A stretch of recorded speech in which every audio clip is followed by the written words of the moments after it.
जय सनातन दोस्तों, आज हम शिव पुराण के दूसरे खंड विद्येश्वर संहिता के 10वें अध्याय का अध्ययन करेंगे। तो चलिए प्रारंभ करते हैं। 10वां अध्याय प्रणव एवं पंचाक्षर मंत्र की महत्ता। ब्रह्मा और विष्णु ने पूछा, प्रभु, सृष्टि आदि 5 कृत्यों के लक्षण क्या हैं? ये हम दोनों को बताइए। भगवान शिव बोले, मेरे कर्तव्यों को समझना अत्यंत गहन है, तथापि मैं कृपापूर्वक तुम्हें बता रहा हूँ। सृष्टि, पालन, संहार, तिरोभाव और अनुग्रह मेरे जगत संबंधी 5 कार्य हैं जो नित्य सिद्ध हैं। संसार की रचना का आरंभ सृष्टि कहलाता है। मुझसे पालित होकर सृष्टि का सुस्थिर रहना उसका पालन है। उसका विनाश ही संहार है। प्राणों के उत्क्रमण को तिरोभाव कहते हैं। इन सब से छुटकारा मिल जाना ही मेरा अनुग्रह अर्थात मोक्ष है। ये मेरे 5 कृत्य हैं। सृष्टि आदि 4 कृत्य संसार का विस्तार करने वाले हैं। 5वां कृत्य मोक्ष का है। मेरे भक्तजन इन 5 कार्यों को 5 भूतों में देखते हैं। सृष्टि धरती पर, स्थिति जल में, संहार अग्नि में, तिरोभाव वायु में और अनुग्रह आकाश में स्थित है। पृथ्वी से सबकी सृष्टि होती है, जल से वृद्धि होती है, आग सबको जला देती है, वायु एक स्थान से दूसरे स्थान पर ले जाती है और आकाश सबको अनुग्रहित करता है। इन 5 कृत्यों का भार वहन करने के लिए ही मेरे 5 मुख हैं। 4 दिशाओं में 4 मुख और इनके बीच में 5वां मुख है। पुत्रों, तुम दोनों ने मुझे तपस्या से प्रसन्न कर सृष्टि और पालन 2 कार्य प्राप्त किए हैं। इसी प्रकार मेरी विभूतिवरूप रुद्र और महेश्वर ने संहार और तिरोभाव कार्य मुझसे प्राप्त किए हैं, परंतु मोक्ष मैं स्वयं प्रदान करता हूँ। मैंने पूर्व काल में अपने स्वरूप भूत मंत्र का उपदेश किया है, जो ओंकार रूप में प्रसिद्ध है। यह मंगलकारी मंत्र है।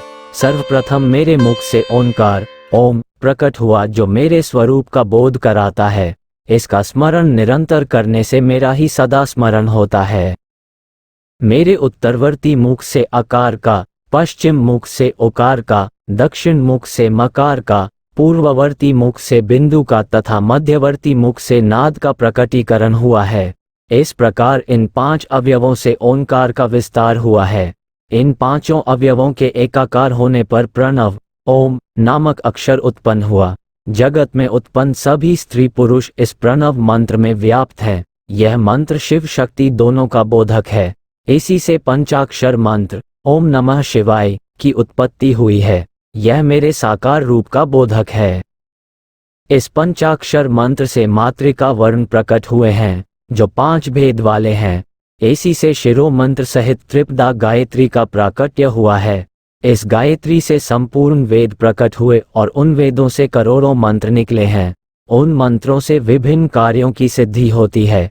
इस पंचाक्षर प्रणव मंत्र से सभी मनोरथ पूर्ण होते हैं। इस मंत्र से भोग और मोक्ष दोनों प्राप्त होते हैं। नंदिकेश्वर कहते हैं, जगदम्बा उमा गौरी पार्वती के साथ बैठे महादेव ने उत्तरवर्ती मुख बैठे। ब्रह्मा और विष्णु को पर्दा करने वाले वस्त्र से आच्छादित कर उनके मस्तक पर अपना हाथ रखकर धीरे धीरे उच्चारण कर उन्हें उत्तम मंत्र का उपदेश दिया। 3 बार मंत्र का उच्चारण करके भगवान शिव ने उन्हें शिष्यों के रूप में दीक्षा दी। गुरुदक्षिणा के रूप में दोनों ने अपने आप को समर्पित करते हुए दोनों हाथ जोड़कर उनके समीप खड़े हो जगत गुरु भगवान शिव की इस प्रकार स्तुति करने लगे। ब्रह्मा विष्णु बोले, प्रभु, आपके साकार और निराकार 2 रूप हैं। आप तेज से प्रकाशित हैं। आप सबके स्वामी हैं। आप सर्वात्मा को नमस्कार है। आप प्रणव मंत्र के बताने वाले हैं तथा आप ही प्रणव लिंग वाले हैं। सृष्टि, पालन, संहार, तिरोभाव और अनुग्रह आदि आपके ही कार्य हैं। आपके 5 मुख हैं। आप ही परमेश्वर हैं। आप सबकी आत्मा हैं, ब्रह्म हैं। आपके गुण और शक्तियां अनंत हैं। हम आपको नमस्कार करते हैं। इन पंक्तियों से स्तुति करते हुए गुरु महेश्वर को प्रसन्न कर ब्रह्मा और विष्णु ने उनके चरणों में प्रणाम किया। महेश्वर बोले, आर्द्रा नक्षत्र में चतुर्दशी को यदि इस प्रणव मंत्र का जप किया जाए तो यह अक्षय फल देने वाला है। सूर्य की संक्रांति में महा आर्द्रा नक्षत्र में एक बार किया प्रणव जप करोड़ों गुना जप का फल देता है। मृगशिरा नक्षत्र का अंतिम भाग तथा पुनर्वसु का शुरू का भाग पूजा, होम और तर्पण के लिए सदा आर्द्रा के समान ही है। मेरे लिंग का दर्शन प्रातः काल अर्थात मध्याह्न से पूर्व काल में करना चाहिए। मेरे दर्शन पूजन के लिए चतुर्दशी तिथि उत्तम है। पूजा करने वालों के लिए मेरी मूर्ति और लिंग दोनों समान है, फिर भी मूर्ति की अपेक्षा लिंग का स्थान ऊंचा है, इसलिए मनुष्यों को शिवलिंग का ही पूजन करना चाहिए। लिंग का ओम मंत्र से और मूर्ति का पंचाक्षर मंत्र से पूजन करना चाहिए। शिवलिंग की स्वयं स्थापना करके या दूसरों से स्थापना करवाकर उत्तम द्रव्यों से पूजा करने से मेरा पद सुलभ होता है। इस प्रकार दोनों शिष्यों को उपदेश देकर भगवान शिव अंतर्धान हो गए। 10वां अध्याय समाप्त। बोलिए देवों के देव महादेव की जय हो। दोस्तों, इस वीडियो में इतना ही। यदि आपको कुछ पूछना हो तो आप कमेंट बॉक्स में लिख दीजिएगा। बाकी मिलते हैं अगली वीडियो में। जय सनातन, जय भोलेनाथ, हर हर महादेव।